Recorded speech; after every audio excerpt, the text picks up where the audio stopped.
বন্ধুরা good morning. Papai Sonai lifestyle ব্লগে তোমাদের অনেক স্বাগতম আর অনেক ভালোবাসা জানিয়ে আজকের ব্লগটা শুরু করছি। আজকে 29শে জুন শনিবার।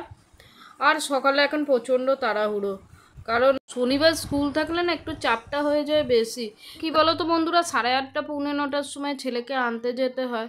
আর এদিকে আমাকে কিন্তু রান্নাবান্নাগুলোও কমপ্লিট করে যেতে, ওরা আবার সব বেরোবে।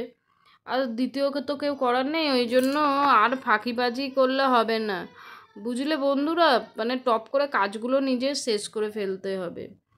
কি আর করব বলো, এই হচ্ছে জীবন। আর দেখো আমার বাবা নাতির মতো নেশা ধরেছে, মানে কার্টুন দেখে যাচ্ছে। সেটা তোমাদের দেখাবো বলেই আমি ক্যামেরাটা লাগিয়েছিলাম, তোমাদের সঙ্গে শেয়ার করলাম। মানে বয়স হলে মানুষ হয়তো বাচ্চাদের মতোই হয়ে যায়।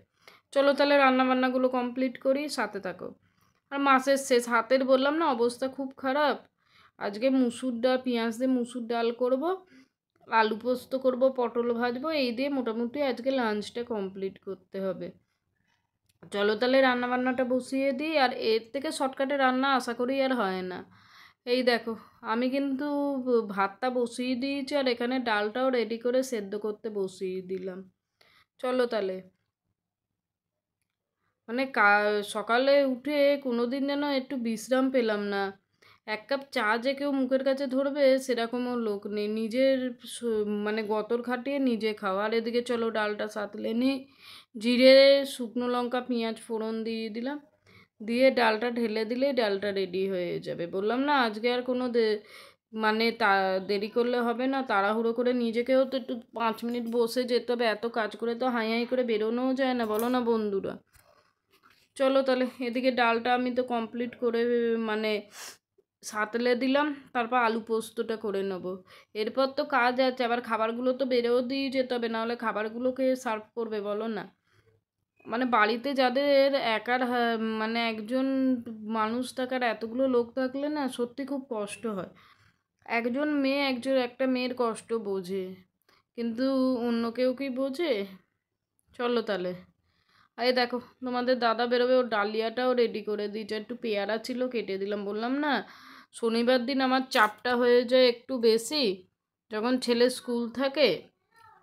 কি আর করা যাবে, ছেলেপুলেদের মানুষ করতে গেলে নিজের শরীর দেখলে হবে। আমাদের মা কাকিমারাও তাই করে এসছে, আমরাও তাই করব, পরের জেনারেশনও তাই করবে। মা মা কথাটার মধ্যে হচ্ছে যা মধুর। মা যে কতটা জীবন ত্যাগ করে দেয় তার সন্তানদের জন্য, সে একটা মা ছাড়া কেউ বোঝে না। কি বন্ধুরা, ঠিক বললাম তো? চলো তাহলে এদিকে খাবারটা দিয়ে দিই। আর এদিকে দেখো ফ্যানটাও গেলে নিলাম, মানে কাজের বললাম না শেষ নেই। চলো, ওদিকে ডাল হয়ে গেছে, এদিকে পোস্ত বসাবার আগে পটলগুলো ভেজে তুলে নিই। মানে তাড়াহুড়ো করেই করতে হচ্ছে কাজকর্মগুলো, বুঝলে বন্ধুরা। মানে যে করে সেই জানে যে কাজকর্ম করতে কত কষ্ট হয়।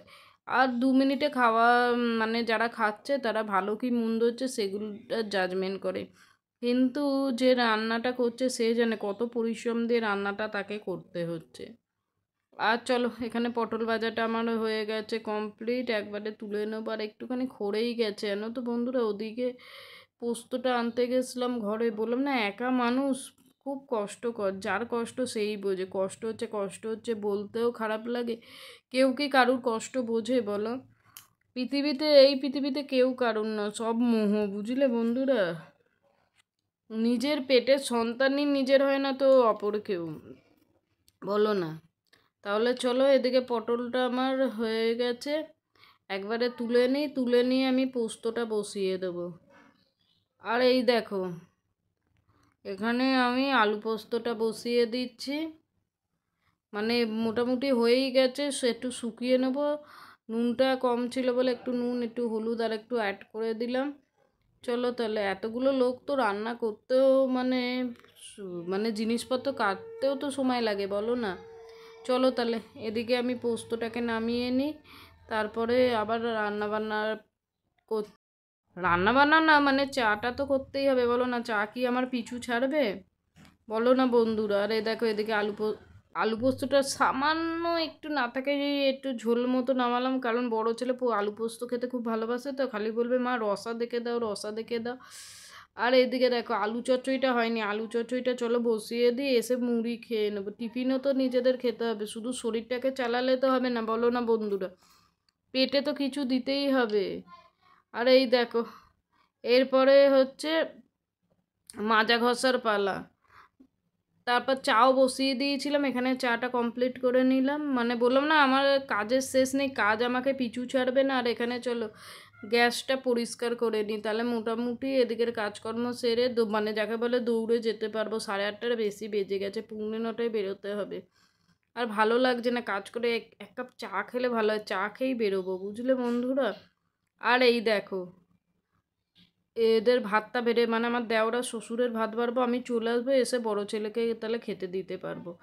চলো তাহলে, মানে যখনই ওদের খেতে দিই ভাতটা কিন্তু গরমই থাকে, আর আমরা যখন খাই ভাত একদম ঠান্ডা জল হয়ে যায়। যা রান্না করেছি সেই রান্নায় দিয়ে দিই। আর বাবাকে এরম ছোটো বাটিতেই দিতে হয়, কারণ থালাতে দিলে ফেলে দেবে তো। ভাত ডাল আলু পোস্ত দিয়ে সার্ভ করি, আর কেউ পটল খায় না, ওই জন্য পটল দিলাম না। আর ছেলেকে আনতে বেরিয়ে গেছে, এই দেখো বাবুকে নিয়ে টোটো করে ফিরছি। ছেলেটা না একদম হাঁটতে চায় না। তাহলে বন্ধুরা আজকের ব্লগটা এই পর্যন্ত, দেখা হবে নেক্সট ব্লগে।